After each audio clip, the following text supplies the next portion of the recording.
सब लुटा दिया कबीर जी ने, सब साधु संतों को।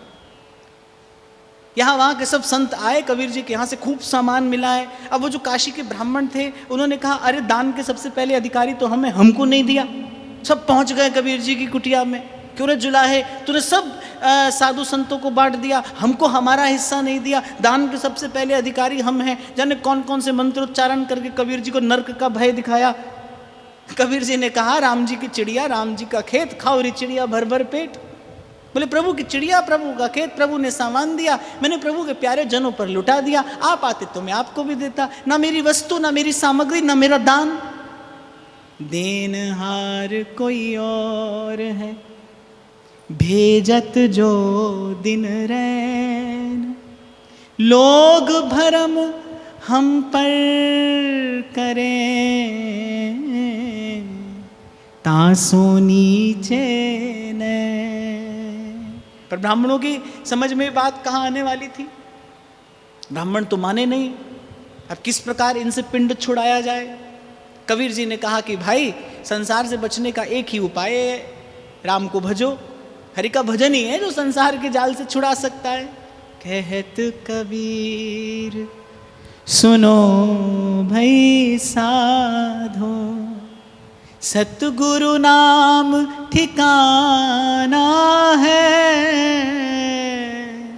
सतगुरु नाम ठिकाना है, सतगुरु नाम ठिकाना है। तो कबीर जी वहीं पे गंगा किनारे किसी सघन से निर्जन स्थान में बैठकर राम राम राम राम राम राम जपने लगे। अब राम जी को फिर चिंता हुई, वहाँ ब्राह्मण चिल्ला रहे हैं कबीर जी के आंगन के बाहर और जाने क्या क्या कह रहे हैं। प्रभु ने कहा कि भाई यहाँ कबीर जी परेशान होंगे, वहाँ इतने सब ब्राह्मण परेशान होंगे, तो क्यों ना इनकी व्यवस्था कर दी जाए। कबीर जी का रूप धरा प्रभु ने और अपने हाथों से ब्राह्मणों को सब सामान लुटाने लगे। खूब अन्न वस्त्र धन प्रभु ने वर्षा कर दी। अब तो ब्राह्मण हर्षित उल्लसित होकर कबीर जी की महिमा गाते हुए यहाँ से वहाँ। अब कबीर जी बैठे थे झाड़ी में। एक ब्राह्मण जो कभी कबीर जी से मिला भी नहीं था, उसने कहा अरे यहाँ बैठा क्या करता है, जा कबीर के यहाँ जा, देख खूब माल लुट रहा है और तू यहाँ पर बैठकर माला सटका रहा है। अरे जा, वहाँ पर खूब अन्न वस्त्र धन सब मिल रहा है। अब कबीर जी मन में विचार करने लगे, अच्छा हमारे यहाँ पर माल लुट रहा है। तो कबीर जी ने कहा प्रभु ने कोई और लीला की, झट जाकर दर्शन करना चाहिए। तो जाकर देखा कबीर जी का रूप धरे प्रभु सब ब्राह्मणों की सेवा कर रहे हैं, सब ब्राह्मणों को अपने हाथ से वस्तुएं प्रदान कर रहे हैं। किसी को भोजन कराते हैं, किसी को वस्त्र ओढ़ाते हैं, किसी को दक्षिणा प्रदान करते हैं। कबीर जी ने अपने मन से प्रभु को अनेक अनेक प्रणाम करते हुए कहा प्रभु आपकी कृपा की बलिहारी है, आपकी इस झांकी की बलिहारी है। और बस भाव में निमग्न होते होते जैसे घर के निकट पहुंचे, ठाकुर जी ने कहा कि भाई अब असली कबीर जी आ गए, अब हमारा यहाँ पर और क्या काम है। श्री ठाकुर जी अंतर ध्यान हो गए, चल दिए। तो जब जब पुकारा तब तब प्रभु आए, और जब जब नहीं पुकारा तब तब भी प्रभु आए। जब कबीर ने पुकारा तब भी कबीर के राम कबीर के अंग संग थे, और जब कबीर ने नहीं पुकारा तब भी कबीर के राम कबीर के अंग संग थे। भक्ति ऐसी ही किसी शर्त के बिना व्यवस्था करती है। आप बिना शर्त के प्रभु के पास जाइए, प्रभु बिना शर्त के आपके हो जाएंगे।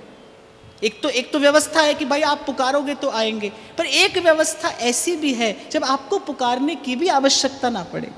चींटी के पगनूपुर बाजे तो भी साहिब सुनता है, तू भी साहिब सुनता है। अब जैसे कबीर जी का यश बढ़ने लगा, कबीर जी की महिमा दसों दिशाओं में उजागर होने लगी। अब श्री कबीर जी को चिंता हुई। इसीलिए हमारे व्यास जी कहते हैं कली में साचो भक्त कबीर। कबीर जी को चिंता हुई किस बात की? लोक मान्यता अनलसम तप कर कानन दा। साधक को सबसे बड़ी जो हानि है वो लोक मान्यता से है। गोस्वामी जी कहते हैं लोक मान्यता अनलसम, अनल माने अग्नि, तप कर कानन दाह। जो भजन का बल, जो भजन का तेज पुंज एक साधक अर्जित करता है, एक उपासक अर्जित करता है, वो जो लोक की मान्यता है वो उस तप के कानन को जलाकर भस्म कर देती है। और ये सत्य है भाई। इस स्थान पर बैठने के बाद तो छोटा सा अनुभव प्रभु ने मुझे भी कराया है। ये सत्य है, कंचन तजनो सहज है, सहज त्रिया को नेह, पैमान बढ़ाई ईर्षा तुलसी दुर्लभ ये, दुर्लभ ये। वस्तुतः जो सच्चा है वही इससे मुक्त हो सकता है, वही इससे पार जा सकता है। ईर्ष्या, राग और द्वेष की अग्नि जलाती रहती है चित्त को। एक बार विचार करिए, विश्वामित्र तप करके तेज का पुंज होकर कहां तक पहुंचने के बाद भी वशिष्ठ जी से ईर्ष्या नहीं छोड़ पाए। शास्त्रों में, पुराणों में अनेक उदाहरण, अनेकों कथाएं मिलती हैं। तो कबीर जी को चिंता हुई। व्यास जी तो कहते, व्यास बढ़ाई लोक की कुकर की पहचान, प्यार किए मुख चाटी है और बैर किए तनहान। देखो, मैं ऐसा समझता हूं कि संसार की न तो कोई वस्तु हमें बांधती है संसार से, न कोई व्यक्ति बांधता है। विषय नहीं बांधता, विषय नहीं बांधता। विषय तो जड़ है, आप चेतन हैं, आप चेतन हैं। यद्यपि बांधने के लिए रस्सी का प्रयोग अवश्य किया जाता है, लेकिन उस रस्सी को बांधने वाला तो चेतन ही होता है। रस्सी जड़ है, बंधन जड़ से है, लेकिन उस बंधन को किसी चेतन ने ही डाला है। इसीलिए गोस्वामी जी कह रहे, जो ही बांधे सोई खोले। तो विषय तो जड़ है, वो नहीं बांध सकता है आपको, आप ही विषय का बंधन स्वीकार करते हैं। विषय, वस्तु, व्यक्ति ये नहीं बांधते। वो जो उसमें रसास्वादन का अभ्यास हमें हो जाता है ना, वो बांधता है। इसी यहीं पर विवेक की आवश्यकता पड़ती है। धन पास में हो तो इसमें कोई चिंता की बात नहीं है, लेकिन मैं धनी हूं, उस धन का आस्वादन होने लगे, ये चिंता की बात है। लोक मान्यता हो, ये तो प्रारब्ध से होता है भाई, लेकिन आप उस लोक मान्यता में रस लेने लगे, उस विषय का रसास्वादन करने लगे, यहां मन अस्वस्थ होना आरंभ हो जाता है। और फिर होते होते होता ही चला जाता है, होते होते होता चला जाता है। चेतना सुषुप्ति की अवस्था में पहुंच जाती है, विवेक सो जाता है, फिर हित अहित का बोध नहीं रहता। और यही कर्म का दुष्चक्र है भाई। इसी में जीव अनादिकाल से बंधा है। पुनरपि जन्मम पुनरपि मरणम पुनरपि जननी जठरे शयनम। तो साधक अपने लिए व्यवस्था करे। कबीर जी ने व्यवस्था की अपने लिए। यद्यपि कबीर जी ने जो व्यवस्था की वो बड़ी अटपटी व्यवस्था थी, जो बहुत जय जयकार होने लगी। तो कबीर जी ने क्या किया, काशी की जो प्रसिद्ध वेश्या थी, जो वारांगना थी, उसको एक रथ पर बैठाया और उसके साथ बैठकर पूरी काशी नगरी की प्रदक्षिणा लगाने लगे। अब लोगों के मन में तरह तरह के भाव आने लगे। कुछ लोग कबीर जी पर आक्षेप करने लगे, साधु संत थे, कुछ के तो मन में अन्यथा भाव आ ही गया था, और कुछ संत अपराध ना हो जाए इस भाव से श्री कबीर जी से दूर होने लगे। कबीर जी ने जिस कार्य के लिए कार्य किया था वो कार्य सद गया कि किसी प्रकार ये संसार दूर हो जाए और एकांत में प्रभु का भजन करें। मुझे याद है, मैं आपको जरूर बताना चाहूँगा, अयोध्या के भाव सिद्ध संत श्री गोपालाचार्य जी महाराज, इसी स्थान की बात है, हिताश्रम की बात है। ऊपर कक्ष में ठहरे हुए थे और कुछ देर उनके पास बैठने का अवसर मिला। वो अपने श्री ठाकुर जी को सदा अपने संग रखते थे। तो लेटे हुए थे, गर्मी के ही दिन थे, और श्री ठाकुर जी को अपने वक्षस्थल पर बैठाया हुआ था। लेटे थे, मैं चरणों के पास बैठा था और कहने लगे कि जब कथा नहीं होती थी तो कभी कभी लाला आता था, और कहते कहते उनके नेत्रों से ऐसे अश्रु बिंदु टपक पड़े। कहते थे जब कथा नहीं होती थी तब लाला आता था, कभी कभी आता था। अब कथा तो होती है, भगत जगत तो खूब आता है, पर लाला नहीं आता। स्वामी हरिदास जी महाराज कहते चल रही भीरते न्यारे ही खेले। नारद जी भी भक्ति सूत्र में कहते हैं भक्ता एकांतिनो मुख्या। प्रेम का स्वभाव है ये। प्रेम का जो परिपाक होता है, प्रेम जब प्रफुल्लित अवस्था में आता है तो वो एकांत में ही आता है। एकांत में ही प्रेम प्रफुल्लित होता है। और परम श्रद्धेय श्री स्वामी रामसुखदास जी महाराज तो कहते थे जिसके जीवन में एकांत नहीं है उसकी प्रज्ञा कभी शुद्ध नहीं रहती। वो सत्य असत्य का भेद करने योग्य ही नहीं रहता, क्योंकि हित और अहित का बोध बुद्धि नहीं करती, विवेक करता है। बुद्धि में जो विवेक है वो। तो साधक के जीवन में प्रयास पूर्वक थोड़ा एकांत अवश्य होना चाहिए। और मैंने तो एक संत के मुख से ये भी सुना है कि साधु कौन है? जिसका एकांत पवित्र है, वो साधु है। एकांत में जिसका मन, जिसका चित्त विषय का स्पर्श नहीं करता, अवसर उपस्थित होने पर भी जिसका मन विषय का स्पर्श न करे, बोले वो साधु है। अर्जुन साधु है। स्वर्ग गए, अप्सरा ने आकर कहा कि मैं आपके साथ संयोग करना चाहती हूँ। अर्जुन ने कहा कि इंद्र के नाते से आप मेरी माता हैं, मैं तो आपका बालक हूँ। उसने क्रोध में आकर श्राप दे दिया। अर्जुन ने कहा मुझे श्राप स्वीकार है, पर मैं ऐसा अनुचित कार्य नहीं कर सकता। अप्सरा ने कहा तुम स्वर्ग में हो, तुम्हें पाप नहीं लगेगा। अर्जुन ने कहा बात पाप और पुण्य की नहीं है, बात धर्म और अधर्म की है, बात उचित और अनुचित की है। उस अवस्था में भी जिसका विवेक जगा रहे वो साधु है, जिसका एकांत पवित्र हो। तो कबीर जी ने भाई किसी प्रकार से व्यवस्था करके इस संसार को दूर हटाने का प्रयास किया। यद्यपि मैं ऐसा क्षमा याचना पूर्वक कहूंगा कि ये अनुकरणीय नहीं है आपके मेरे, ये कबीर जी की बात है। और भूले ना कि कबीर अवतारी महापुरुष हैं, पर कबीर जी ने ऐसा किया, और ऐसा करने के पीछे जो उद्देश्य था वो यही बताना था आपको और मुझे कि साधक कभी भी, एक भक्त, एक उपासक कभी भी इस लोक मान्यता का आस्वादन न करने लगे। ये बुरी लत है भाई, बुरी आदत है, छूटती नहीं। बड़े लोग कहते हैं धागों का बन जाए रस्सा तो टूटना मुश्किल, और आदत जो हो जाए पक्की तो छूटना मुश्किल। अभ्यास हो जाता है, सारी बात अभ्यास की है। मन को आप जिसका अभ्यास कराइए मन उसका अभ्यास कर लेगा। मैंने अभी कुछ देर पहले आपसे कहा ना कि मन के पास बुद्धि नहीं है, मन को जिसका अभ्यास कराइए मन उसका कर लेगा। लेकिन अभ्यास है बड़ी महत्वपूर्ण वस्तु। भगवान गीता में अभ्यास का संकेत करते हैं। तो कभी कभी मन को अभ्यास हो जाता है इस विषय का, विषय चिंतन का, विषय में रस लेने का, बस वो अभ्यास हुआ, फिर छूटना मुश्किल। फिर कबीर चेताते भी हैं भाई, पत्ता टूटे डार सो और बहर न लागे बार। सावधान करते हैं बाप, रहना नहीं है, देश बेगाना है, ये संसार कांटों की बाड़ी और उलझ उलझ मर जाना है, रहना नहीं है, देश बेगाना है। जो काशी नरेश थे उनकी कबीर जी में बड़ी निष्ठा थी।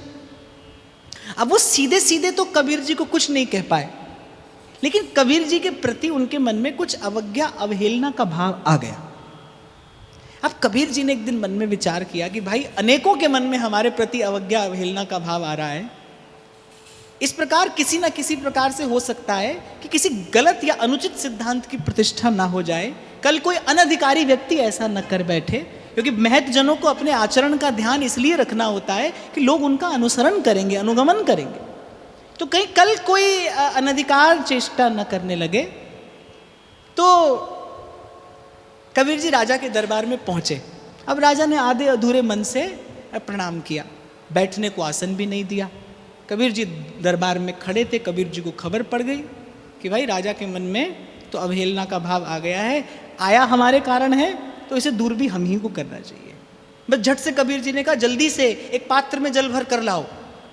दरबार में खड़े थे, सभा लगी थी, काशी नरेश सिंहासन पर बैठे थे, और कबीर जी ने कहा शीघ्रता करो, एक पात्र में जल भर कर लाओ। राजा ने पात्र में जल मंगवा कर दिया। कबीर ने वहीं दरबार में जल का जो पात्र था वो उड़ेल दिया। राजा ने कहा ये आपने क्या किया? तो कबीर जी ने कहा श्री जगन्नाथ जी के मंदिर में प्रभु के श्री मस्तक के ऊपर जो चंदोवा तना था उसमें आग लग गई थी, वो आग बुझा रहे थे। अब राजा ने सोचा जगन्नाथ जी के मंदिर में, काशी में खड़े हैं आप, जगन्नाथ जी के मंदिर में प्रभु के चंदोवे में आग लगी, आप आग बुझा रहे थे। राजा को कुछ समझ नहीं आया। राजा ने सिपाही भेजे कि जाओ और इस घटना की सत्यता का पता करके आओ। और घटना सत्य थी। कबीर जी ने अपनी दिव्य दृष्टि से देख लिया था कि पुजारियों की कुछ असावधानी के कारण ऐसी घटना घटने लगी थी, अनर्थ हो जाता। कबीर जी ने आग बुझाई। राजा को कबीर जी के सत्य स्वरूप का, सिद्ध स्वरूप का बोध हुआ। कबीर जी तो महल से आ गए, लेकिन जब राजा को सैनिकों ने आकर बताया कि ये घटना सत्य है, बड़ी ग्लानि हुई राजा के मन में। रानी से पूछा क्या किया जाना चाहिए? तो रानी ने कहा अपराध हुआ हो तो क्षमा मांगने में संकोच कैसा, आपको तुरंत जाकर श्री कबीर जी से क्षमा मांगनी चाहिए। राजा भी बड़ा दीन था, संस्कारी था। सर पर घास का गट्ठर रखकर, गले में कुल्हाड़ी बांधकर, मुख में तिनका दबाए, साधारण से वस्त्र पहने और बड़ी दीनहीन अवस्था में जाकर कबीर जी के द्वार पर खड़ा हुआ। राजा का दैन्य देखकर राजा का दैन्य देखकर कबीर जी को दया आ गई। कबीर जी ने हृदय से लगाया, राजा को मंगलाशीष प्रदान किया। एक और बात श्री नाभाजी महाराज कबीर जी के विषय में लिखते हैं, हिंदू तुरक प्रमाण रमैनी सबदी साखी।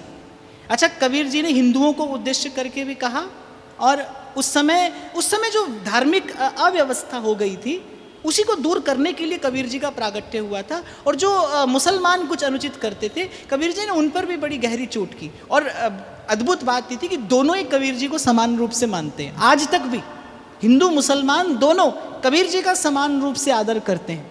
जब मंदिरों में प्रभु की पूजा के नाम पर मानव मात्र पर अत्याचार होते कबीर जी ने देखा कि कुछ लोग केवल जाति अभिमान से ग्रसित होकर मनुष्य को मनुष्य नहीं समझते, तब कबीर जी ने ये शब्द भी कहे कि पाथर पूजे हरि मिले तो मैं पूजू पहाड़, दुनिया बड़ी बावरी पाथर पूजन जाए, घर की चक्की कोई न पूजे जिसका पीसा खाए।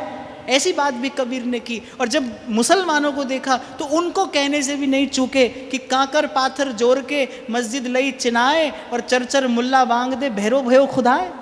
दोनों पर आक्षेप किया। और इसी गुण पर श्री नाभाजी महाराज न्यौछावर हुए हैं कि मुख देखी नाहिन बनी, सत्य पर रहे, जाके हृदय साच है ताके हृदय आप। इसीलिए व्यास जी कहते हैं कली में साचो भक्त कबीर, साचो भक्त कबीर। अब कबीर जी का यश तो भाई दिन दूनी रात चौगनी गति से प्रसारित होता ही जा रहा था। दिग दिगंत में कबीर जी की जय जयकार होने लगी, दिग दिगंत में कबीर जी की जय जयकार होने लगी। अब विद्वेषियों के मन में बड़ी ईर्ष्या, विद्वेषियों के मन में बड़ी ईर्ष्या। उन्होंने एक बार क्या हुआ, तत्कालीन बादशाह सिकंदर यात्रा करते करते काशी आया। दिल्ली पति था, काशी पहुंचा। अब लोगों ने कान भर दिए। कान भरने वालों में काजी भी थे और पंडित भी थे। दोनों काजी पंडितों ने बादशाह के कान भर दिए। अब वो तो विमुख था ही, उसने बुलाया कबीर को। अब कबीर जी ने सलाम भी नहीं किया। अरे जाको मुख देखे दुख लागे, उसको कबीर क्यों प्रणाम करने लगे? कबीर जी ने सलाम भी नहीं किया।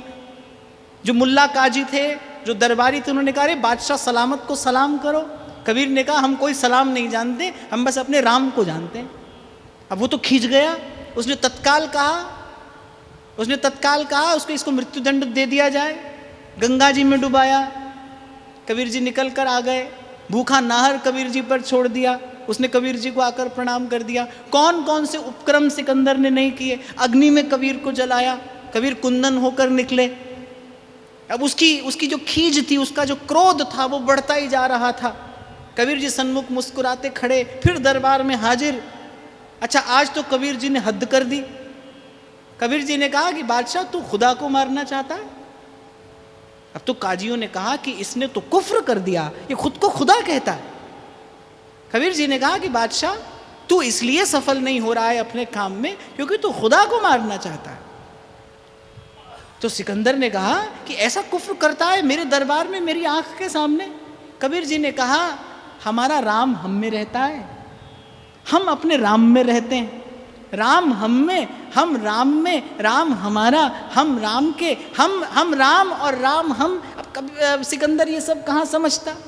तो कबीर जी ने गरज कर सिकंदर की सभा में कहा हरि मरे तो हम मरे। हम हरि में रहते हैं, हरि हम में रहता है।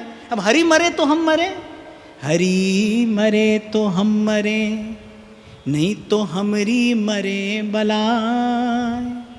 सांचे गुरु का बाल का मरे न मारा जाए। बादशाह हम न किसी को मारते हैं और न किसी के हाथ से मरने वाले हैं। तुझसे बार बार यही गलती हो रही है, तू खुदा को मारने चला है। हरि मरे तो हम मरे, नहीं तो हमरी मरे बलाए। सांचे गुरु का बाल का मरे न मारा जाए, मरे न मारा जाए। कहते हैं कि सिकंदर को उस अलौकिकता का बोध हुआ। सिकंदर कदमों में आकर पड़ गया। आप खुदा के बंदे हैं, आप साहिब से मिले हैं, आप साहिब से मिले हैं। मुझे खुदा के कुफ्र से बचाइए, मुझे खुदा के कुफ्र से बचाइए। मैं जमीन जायदाद, सोना चांदी, धन संपत्ति, ये सब कुछ आपके कदमों पर न्यौछावर करता हूँ, पर मुझे साहिब के कुफ्र से बचाइए। कबीर ने कहा कि संसार सब कुछ भी दे दे तो अंत में देता संसार ही है। संसार से थोड़ा मिल जाए संसार है, बहुत मिले संसार है। नींबू है ना, जैसे निचोड़ो थोड़ा निचोड़ो खट्टा, बहुत निचोड़ो खट्टा। आप भी निचुड़ जाओ नींबू के साथ तो भी खट्टा। या फिर जैसे खारे पानी का कुआं होता है, लुटिया भर निकाल लो खारी है, बड़ा पात्र भर के निकालो सो खारा। अब तुम कुएं से कहो कि हम तुम में मर जाएंगे, डूब कर मर जाएंगे, तुम में हम तुम्हारे लिए मर जाएंगे, तुम में ही मर जाएंगे, तुम मीठे हो जाओ, वो तो नहीं होगा। वो कहेगा मरे तो मर जाओ भाई, हम तो ऐसे ही हैं, संसार तो ऐसा ही है, खारे का खारा, खट्टे का खट्टा, अधूरे का अधूरा। तो कबीर जी हंसने लगे। कबीर जी ने कहा कि अरे मूर्ख। कबीर जी ने 2 पंक्तियां कही हैं, उलटबासी कहते हैं ना कबीर की। कहते हैं नारंगी को रंगी कहे और खरे दूध को खोया, चलती को गाड़ी कहे देख कबीरा रोया। बोले अरे तू इस बेरंग दुनिया को रंगीन समझता है बादशाह, तू इसे धन कहता है, अरे परम धन हमारे पास है। कबीरा सब जग निर्धना, धनवंता नहीं कोई, धनवंता सोई जानिए, जाके नाम रतन धन हो, नाम रतन धन हो। और फिर कबीर जी ने कहा काग का और हंस का कभी मेल नहीं हो सकता। हंसा की गति हंसा जाने, कहाँ जाने को कागा। कबीर साहब ने मन में विचार किया, अरे इसे क्या समझाना। बस बादशाह को केवल इतना कहा कि कभी कभी साधु संतों को कष्ट मत देना, कभी साधु संतों को कष्ट मत देना, कभी इस प्रकार उन्हें असहज मत करना। और गाते गाते सिकंदर की सभा से गाते गाते निकल गए कबीर। अच्छा, कबीर जी की चर्चा हो और इस मन के एक तारे पर गाओ नहीं तो अधूरा लगता है। तन गुदड़ी मन धागा हरि रंग लागा री माई, नाम रंग लागा। तन गुदड़ी मन धागा हरि रंग लागा री माई, नाम रंग लागा। नाम रंग लागा माई, राम रंग लागा, नाम रंग लागा माई, राम रंग लागा। तन गुदड़ी मन धागा हरि रंग लागा री माई, नाम रंग लागा। नाम रंग लागा माई, राम रंग लागा, नाम रंग लागा माई। सब कही नाम रंग लागा माई, राम रंग लागा, नाम रंग लागा माई, राम रंग लागा। हंसा की गति हंसा जाने, हंसा की गति हंसा जाने, हंसा की गति हंसा जाने, हंसा की गति हंसा जाने। कहाँ जाने गो कागा हरि रंग लागा री माई, नाम रंग लागा। नाम रंग लागा माई, राम रंग लागा, नाम रंग लागा माई, राम रंग लागा। नाम रंग लागा माई, राम रंग लागा, नाम रंग लागा माई, राम रंग लागा। कहत कबीर सुनो भाई साधो, कबीर सुनो भाई साधो, कहत कबीर सुनो भाई साधो, कबीर सुनो भाई साधो। मन का संशय भागा हरि रंग लागा री माई, नाम रंग लागा, नाम रंग लागा माई, राम रंग लागा, नाम रंग लागा माई, राम रंग लागा। नाम रंग लागा माई, राम रंग लागा, नाम रंग लागा माई, राम रंग लागा। नाम रंग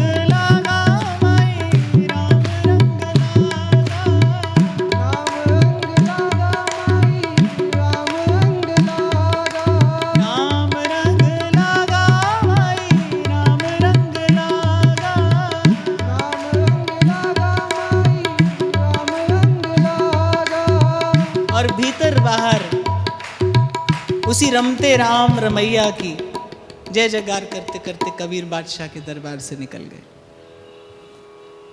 अच्छा, कबीर की भजन की रीति भी बड़ी अटपटी है और मुझे सबसे प्रिय यही सिद्धांत श्री कबीर जी का है कि प्रेम को किसी बाहरी साधन या अवलंब की आवश्यकता नहीं है। प्रेम सर्वतंत्र स्वतंत्र है, साधन सापेक्ष नहीं है। भक्ति स्वतंत्र सकल गुण खानी। कहते हैं एक बार किसी ने कबीर जी को माला जपने के लिए दे दी। अब कबीर कैसे हैं? सांसों की माला पे सिमरूं मैं पी का नाम। देखो, माला का ना तो कोई निषेध है और ना माला कोई विधि है। बहुत लोग प्रश्न करते हैं माला से जपें, ऐसे जपें। जैसे जपा जाए वैसे जपिए, उद्देश्य नाम जपना है।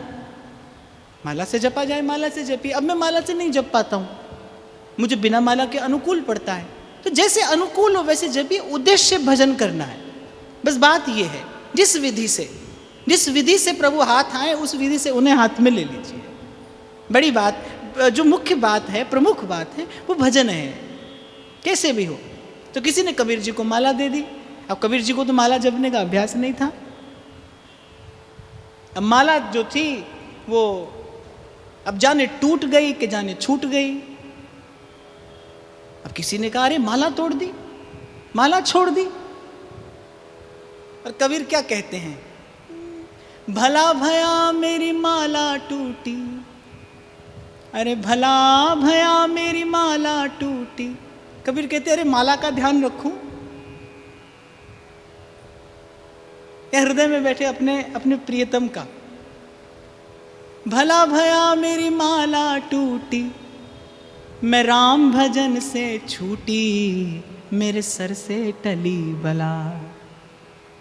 अब कबीर जी जैसा भक्ति कह रहा है, कोई तो रहस्य होगा। बड़ा अद्भुत रहस्य है इसमें। ये घटना मैंने आपको इसलिए निवेदन की, एक स्थान पर कबीर कहते हैं माला जपूं ना कर जपूं। कुछ लोग माला से जपते हैं, कुछ लोग ऐसे भी करांगुली पर भी जपते हैं, वो भी जप की एक विधि है। वो कहते हैं माला जपूं ना कर जपूं, मुख से कहूं न राम, सुमिरन मेरा हरि करे, मैं पायो विश्राम। अब मैं माला जपूं न कर जपूं, मुख से कहूं न राम, सुमिरन मेरा हरि करे, मैं पायो विश्राम। बोले अब न मैं भजन करता हूं, न माला से, न हाथ से, न किसी विधि से, और मुख से कहूं न राम। अब बोले अब वो मेरा भजन करता है। क्या ये अभिमान है? क्या ये अपनी श्रेष्ठता है? न, ये अद्भुत समर्पण है। ये अद्भुत समर्पण है। जैसे गोपी जब गोपी गीत का गान करती है ना, तो श्री कृष्ण से कहती है भज सखे भव किंकरी स्मनो, कि ए श्याम सुंदर अब आप हमारा भजन करिए। ये कहने के पीछे गोपी का मान या अभिमान नहीं है। गोपी कहती है हे नाथ, हमने देख लिया कि जीव का अंतिम प्रयास भी अपूर्ण ही है।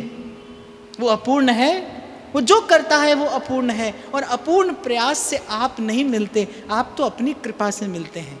यहाँ कबीर जी के कहने का तात्पर्य ये है, भाई मैं साधन नहीं करता, मैं भजन नहीं करता, ये तो उसकी कृपा है, उसी की दया है। मेरे मुख से ये जो राम कोई सुनता है, ये मेरे राम की कृपा है। माला जपूं ना कर जपूं, मुख से कहूं न राम। लेकिन मैं पग पग पर आपको सावधान करता चलूंगा, ये कबीर कह सकता है भाई। ये कबीर कह रहा है, कबीर ही कह सकता है। ये कबीर के स्तर का कोई व्यक्ति वो ये कह सकता है, आप और मैं नहीं। आपके मेरे लिए अनुशासन अनिवार्य है, इसलिए मैंने कहा माला से अनुकूल हो, माला से जपिए। आपको बिना माला से जप होता हो, बिना माला से करिए। बड़ी बात जप का होना है, बड़ी बात जप का होना है। कभी उसकी कृपा हो तो पहुंच जाएं आप और मैं भी वहां जहां सुमिरन मेरा हरि करे, मैं पायो विश्राम। तो अब कबीर जी का चरित्र तो भाई बहुत विस्तृत है, आप लोगों ने मुझसे कई बार सुना है। मैं तो 2-5 दिन कबीर का चरित्र कहता ही रहता हूँ, और कबीर के पास कहने के लिए बहुत कुछ है। कबीर के पास सुनाने के लिए बहुत कुछ है, कबीर के पास समझाने के लिए बहुत कुछ है। और कबीर तो ऐसा है जो डंके की चोट पर कहता है, कोई कहता पोथिन की लेखी, मैं कहता आँखन की देखी। तो कबीर के पास तो दिखाने के लिए भी बहुत कुछ है। पर चुन सकते हैं आप और मैं कुछ कुछ भाव कबीर के शब्दों से। और मुझे लगता है चुनने योग्य एक बात बड़ी प्यारी कबीर कहते हैं, रे मन कर साहिब से प्रीत, जितने शरण आए सब उबरे। कोई यहां से खाली नहीं गया। जितने शरण आए सोई उबरे, ऐसी उनकी रीत रे मन कर साहिब से प्रीत। और जैसा कल मैं आपको कह रहा था ना भाई, प्रत्येक भक्त में, प्रत्येक भक्त रूपी पुष्प में कोई एक अलग सुवास आपको आती मिलेगी, कोई एक अलग सुवास आती है। ऐसे कबीर अलमस्त हैं, कबीर अलमस्त हैं। कबीर के सर पर कोई बोझ नहीं है, कबीर के पास माला तिलक भी नहीं है। वो कह रहे भला हुआ मेरी मटकी टूटी, मैं पनिया भरन से छूटी, और भला हुआ मेरी माला छूटी, मैं राम भजन से छूटी, मेरे सर से टली बला। तो कबीर की मस्ती आनंदित करती है। हद को जाने मौलवी और बेहद जाने पीर, हद को जाने मौलवी, बेहद जाने पीर, और हद बेहद से दूर है जाने सोई फकीर। और कबीर ऐसा फकीर है, मन लागो मेरो यार फकीरी में, जो सुख पायो राम भजन में, सो सुख नाही अमीरी में, मन लागो मेरो यार फकीरी में। और पते की बात कहते हैं कबीर, कहत कबीर सुनो भाई साधो, साहेब मिले सबूरी में, मन लागो मेरो यार फकीरी में। सब कुछ गुरु के पास है, पाइए अपने भाग। और कहते हैं, चेताते हैं, समझाते हैं कि दम दम हीरा लाल है, गिन गिन गुरु को सौंप, रे मन सोया क्या करे, जागन की कर चौंप। एक बार कबीर जी भजन कर रहे थे और देवताओं ने कोई विघ्न उपस्थित कर दिया होगा। कहते हैं कोई अप्सरा आ गई कबीर जी के पास। कबीर जी अप्सरा को देखकर कहते हैं कि हाथ जोड़कर बोले तुम घर जाओ हमारी बहना, यहाँ तुम्हारा लेना ना देना, यहाँ तुम्हारी दाल गलेना। और फिर सब साधकों को भी कहते हैं, बचना रे बाबा बिलैया मारे मटकी। बिल्ली होती है ना, वो छीके पर दूध होता है, उसकी दृष्टि रहती है उस पर, कब उसको अवसर मिले और उसमें मुख डाले। ऐसे कबीर कहते हैं, बोले बचना रे बाबा बिलैया मारे मटकी। और कहते हैं ये बिलैया कैसी है, ब्रह्मा पे झपटी, शंकर पे झपटी, और नारद को तो सभा बीच पटकी, ज्ञानी पे झपटी, ध्यानी पे झपटी, और पंडित जी की तो पोथी ले सटकी। बचना रे बाबा बिलैया मारे मटकी। इसलिए मैंने कहा भाई बड़े मस्त है कबीर। और साथ में कहते हैं, रे मन संभल संभल पग धरी। ये मार्ग ऐसा है भाई, निपट सिलसिली गैल, निपट सिलसिली गैल। श्री सेवक जी महाराज कहते हैं ना, जिते विनायक शुभ अशुभ, विघ्न करे नहीं कोई। भजन के मार्ग पर चलो ना तो असुर भी विघ्न करते हैं, हो सकता है देवता भी कभी विघ्न करें। जबकि मुझे ऐसा लगता है भाई भक्त के जीवन में सब भगवान की राजी से होता है, भगवान की इच्छा से होता है, प्रभु की मौज से होता है। भक्त को घबराना नहीं चाहिए। अभी कल ही मेरे साथ भी एक घटना घट गई। अब आप बैठे हैं महाराज जी, तो मुझे अवसर आया है तो ऐसे में 2 मिनट लेके आपको बता दूं, सुना दूं। अब मेरे साथ ऐसी घटना घट गई, शंभू जी के पास कितने फ़ोन आते रहते हैं, या वहाँ से भी किसी को अवसर मिलता है तो बोले कि महाराज जी ब्याह क्यों नहीं कर रहे, करेंगे क्या, पूछते करेंगे क्या। कल ऐसे मेरे साथ एक घटना घटी, मैं कुछ कहूँगा तो नहीं, और ऐसे ही किसी ने मुझसे चलते चलते कह दिया। तो मैं सोचता हूँ कि सबके प्रश्नों का मैं एक ही बार उत्तर दे दूँ। तो बहुत लोगों के मन में प्रश्न है, बड़े लोगों के मन में कैसी कैसी विचार, इच्छाएं, संकल्प हैं। तो आज मुझे लगता है कबीर जी की बात हो रही है, अगर कबीर मस्त फकीर है तो मैं भी कबीर जी की मस्ती का आश्रय लेकर आज सबको यहाँ से सबके प्रश्नों का एक उत्तर दे दूँ। मैं सैद्धांतिक उत्तर भी दे देता हूँ, निवेदन भी कर देता हूँ और चेतावनी भी दे देता हूँ, तीनों। सिद्धांत तो देखो ये है कि प्रभु के चरणों में चढ़ी हुई कोई भी वस्तु प्रभु की प्रसन्नता से मिले तो प्रसाद समझकर उसका आदर युक्त सेवन किया जाना चाहिए, ये सिद्धांत है। प्रभु के चरणों में चढ़ी हुई वस्तु को कोई भोग्य पदार्थ समझे तो शास्त्र कहता है वो नरकगामी होता है, उसे नरक जाना पड़ता है, ये तो सिद्धांत है। अब मैं निवेदन कर देता हूँ कि भाई मैं व्यासपीठ से ये बात कह रहा हूँ, प्रभु के चरणों में बैठकर कह रहा हूँ, ये वृंदावन धाम है, संत चरण यहाँ पर विराजमान है, गुरुतुल्य बाबा यहाँ पर बैठे हैं, कि इस सृष्टि की समग्र नारी शक्ति के प्रति मेरे मन में केवल एक भाव है और वो है मातृभाव। शालिग्राम की बटिया छोटी हो या बड़ी हो, पर वो नारायण का स्वरूप है। अवस्था कैसी भी हो, पर मेरे मन में मैं प्रभु की साक्षी में ये बात कहता हूँ, मेरे मन में इस समग्र अस्तित्व की नारी शक्ति के प्रति केवल एक भाव है और वो है माता का भाव। अब मैं चेतावनी भी दे देता हूँ, ये दोनों बातें अगर समझ ना आए तो मैं चेतावनी दे देता हूँ कि भाई अगर ब्याह की बात आए तो भाई मैं तो खुद ही दुल्हन हूँ, मुझे दुल्हन की आवश्यकता क्यों चाहिए। हमारे कबीर जी कह रहे, कबीर जी ने कहा है, हरि मेरो पियू मैं राम की बहुरिया, राम बड़े मैं छुटक लहुरिया। हमारी मीरा जी कहती हैं परम पुरुष एक नंद नंदन है और सकल ब्रज नारी। मीरा जी कहती है परम पुरुष एक नंद नंदन है और सकल ब्रज नारी। कबीर जी सिखा रहे हैं मुझे, कबीर जी ने सिखाया मुझे, हरि मेरो पियू मैं राम की बहुरिया, राम बड़े मैं छुटक लहुरिया। तो भाई मैं तो खुद ही दुल्हन हूँ, मुझे तो दुल्हन की कोई आवश्यकता नहीं है। और चेतावनी इसमें ये है कि वो जो मेरा भरतार है, वो जो मेरा पति है, और आपके शब्दों में कहूँ तो जो मेरा खसम है, वो मुझे कोई ऐसी वैसी दृष्टि से देखे ना तो बड़ी मोटी मार मारता है।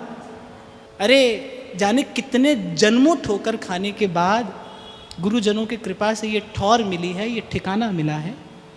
तो भाई मेरा जो पति है प्रेम करता है मुझसे, वहाँ चौड़े में ये बात कहनी पड़ रही है मुझे, मेरा जो पति है वो मुझसे बहुत प्रेम करता है और अपार प्रेम करता है। और मेरी और कोई देखे ऐसे वैसे तो नाम रंग लागा माई राम रंग लागा,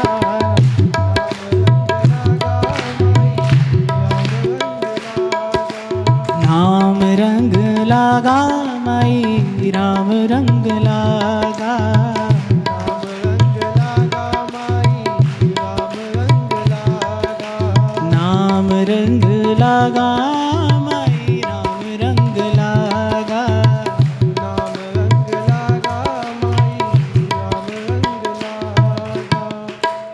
और कहते हैं कि जब देह त्याग का अवसर आया, कबीर जी ने बड़ी लंबी अवस्था पाई, 120 वर्ष की अवस्था तक श्री कबीर जी धराधाम पर विराजमान रहे। और अंत में कबीर जी का जो भाव प्रभु के प्रति हुआ, ये उनकी वाणी से ऐसा प्रतीत होता है कि प्रभु के प्रति कांत भाव हो गया था कबीर जी का। बड़ी अवस्था हो गई तो कबीर जी कहते हैं, हमास गया पिंजर रहा, ताकन लागे काग, साहिब अजहूँ न आया, सखी मंद हमारे भाग। एक तो कबीर ने बड़ा प्यारा पद कहा है, नहरवा हमको न भाव। नहर कहते हैं पीहर को, कि सदगुरु ने संबंध तो करा दिया, अभी गौना नहीं हुआ है मेरा और अब मुझे पीहर में रहना अच्छा नहीं लगता। नहरवा हमको न भावे, साईं की नगरी परम अति सुंदर, तहाँ कोई जाए न आवे, चांद सूरज जहाँ पौण न पानी, को संदेश पहुँचावे, को संदेश पहुँचावे, दर्द ये साईं को सुनावे, नेहरवा हमको न भावे, नेहरवा हमको न भावे। बिन सतगुरु अपना नहीं कोई, जो ये राह बतावे, जो ये राह बतावे, दर्द ये साईं को सुनावे, नेहरवा हमको न भावे, नेहरवा हमको न भावे, नेहरवा हमको न भावे। और जब देह त्याग का समय आया तो काशी के साथ में मगर है, कर्मनाशा बहती है वहाँ, और ऐसी मान्यता है कि काशी में कोई प्राण त्यागे तो उसे मुक्ति मिलती है, और मगर में जाकर प्राण त्यागे तो उसे नरक जाना पड़ता है, उसके सब पुण्य क्षीण हो जाते हैं। और कबीर ने कहा, रे जो कबीर काशी मरे तो राम ही कौन निहोर।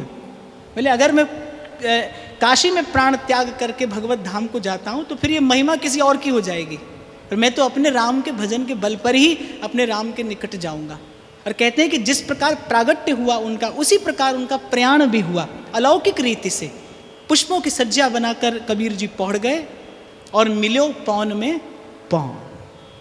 वो जो आई थी वो दिव्य आत्मा, वो उस परम आत्मा में विलीन हुई जिस उद्देश्य के लिए प्रभु ने श्री कबीर जी को संसार में भेजा था। कबीर जी की चेतना आज तक उस उद्देश्य की पूर्ति के लिए कार्यरत है। और वस्तुतः भाई इन संतों के शब्दों का भाव से संग करना ही वस्तुतः सत्संग है।